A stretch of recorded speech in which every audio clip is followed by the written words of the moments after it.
Pada saat saya memutuskan untuk menikah dengan Anita, yang saya rasakan adalah she's the one. Ternyata pada kenyataannya tidak seperti apa yang saya bayangkan sebelumnya.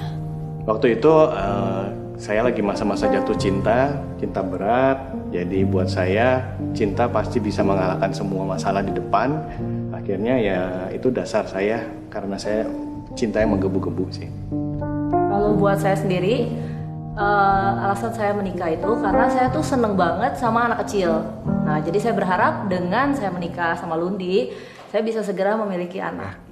Waktu sebelum pernikahan, aku pikir dengan cinta kita yang begitu kuat, semua itu mudah terlewati. Tapi kalau dulu sebelum nikah, rasanya kalau ke restoran bisa milih mau makan apa aja. Kalau sekarang, makan aja nasi goreng, kita harus nyari menu yang paling murah sama Lundi, bagi dua lagi. Ya kalau lagi masa pacaran sih itu sih romantis ya. Kondisi pernikahan kami yang mengalami kesulitan finansial itu membuat kehidupan aku banyak yang harus dirubah. Sedangkan di satu sisi, aku memiliki keluarga yang selama ini tidak pernah membatasi aku apapun, khususnya dalam masalah finance. Di sana aku memiliki sikap menjadi istri yang tidak bisa menghargai suami, menjadi istri yang memberontak, dan tidak bisa tunduk sama suami. Sebagai seorang laki-laki pastinya perlu banget ya dihargai oleh istrinya sendiri. Pada waktu itu, dalam segala masalah yang ada, saya merasa kesepian. Buat saya, tindakan-tindakan fisik yang kasar seperti itu tadi, saya sebenarnya maklumi karena itu bentuk frustasi Anita lah ya, pastinya kekecewaan, depresi, dan akhirnya dia luapkannya dengan bertindak kasar lah. Tapi buat saya yang paling menyakitkan itu ketika saya direndahkan di mata Anita sebagai seorang suami yang tidak bisa memenuhi ekspektasi dia. Akhirnya saya pelarian ke dunia malam dan minuman keras. Pernikahan aku sama Lundi saat itu benar-benar gak sehat. Aku gak alami kebahagiaan sama sekali. Walau gak pernah keluar kata cerai dari mulut kita berdua, tetapi yang kita jalani hari demi hari itu adalah perang dingin, tidak ada komunikasi, tidak ada kasih di dalamnya. Gak cukup masalah di situ saja, kerinduan kami untuk memiliki keturunan juga bermasalah. Aku sempat mengalami beberapa kali keguguran. Aku hamil totalnya 7 kali dengan 5 kali keguguran. Padahal memiliki keturunan itu adalah merupakan satu harapan aku yang terutama ketika memasuki pernikahan. Jujur aja waktu itu saya ngerasa kok kalau merit seperti ini ya, berat banget. Dan aku juga gak ngira kalau ternyata setelah menikah juga malah bukannya lebih mudah, tapi hidup tuh lebih berat. Buat saya cerita pertobatan saya dimulai waktu dulu saya ngerasa saya tuh gak butuh Tuhan gitu. Karena saya selalu punya sosok papa yang selalu penyedia apapun yang saya minta. Jadi dikala hubungan pernikahan kami berantakan juga, setiap kali saya mau apa, minta ke papa pasti dikasih gitu. Momen ketika papa aku berpulang ke rumah bapak merupakan jadi titik balik aku secara pribadi. Di sana aku melihat perjalanan papa mulai dari sakit sampai dia berpulang. Aku melihat kuasa Tuhan begitu besar dalam keluarga kami.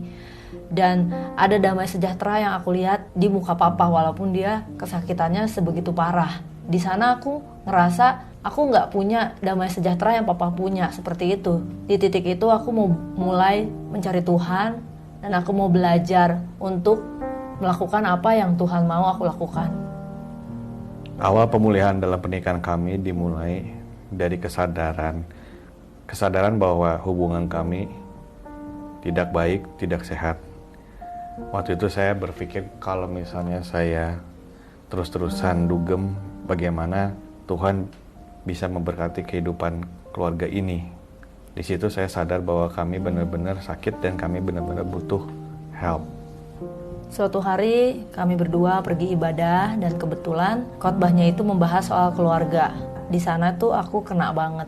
Waktu itu aku inget banget, aku nggak berhenti nangis. Aku tuh bilang sama Tuhan, tolong pulihkan aku. Aku pengen aku sama Lundi tuh berubah, tapi aku nggak tahu gimana caranya. Pada saat itu aku berdoa, minta sama Tuhan bahwa Tuhan, kalau saja pendeta yang khotbah di depan ini, dia bisa ada di satu lokasi yang gak ada siapa-siapa di lantai itu, bener-bener cuman ada pendeta tersebut.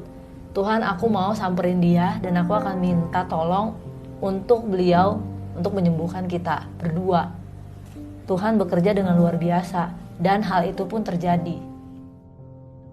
Dulu Anita seperti itu orangnya, sampai satu momen dimana saya ingat banget di pertigaan lampu merah Geger Kalong Setiabudi, hujan rintik-rintik sore gitu, tiba-tiba Anita out of nowhere ngomong, Lun, I'm happy married with you. Di situ saya ngerasa apa yang dulu Anita lakukan ke saya, yaitu merendahkan saya, berlaku kasar kepada saya, it's over. Ini udah selesai semua, dan inilah momen dimana kita bisa disebut kita udah bersatu hati. Berawal dari pulihnya pernikahan kami, akhirnya sesuatu yang gak mungkin, dimana semua ahli bilang bahwa aku dan Uni gak akan bisa memiliki keturunan sama sekali. Tetapi Tuhan melakukan mukjizatnya lagi. Kami bisa dikaruniai anak, bukan satu tapi 2 orang anak. Menurut saya, kita jangan berharap untuk bisa merubah pasangan kita atau berandai-andai nanti setelah menikah pasti berubah. Karena kenyataannya pasti nggak berubah. Jadi kembali ke diri sendiri, apakah kita bisa menerima sikap pasangan kita atau nggak bisa? Kalau nggak bisa, lebih baik dari awal bilang nggak bisa. Dan untuk mengubah seseorang, mulailah dari mengubah diri sendiri dulu, karena disitulah awal pemulihan bisa terjadi.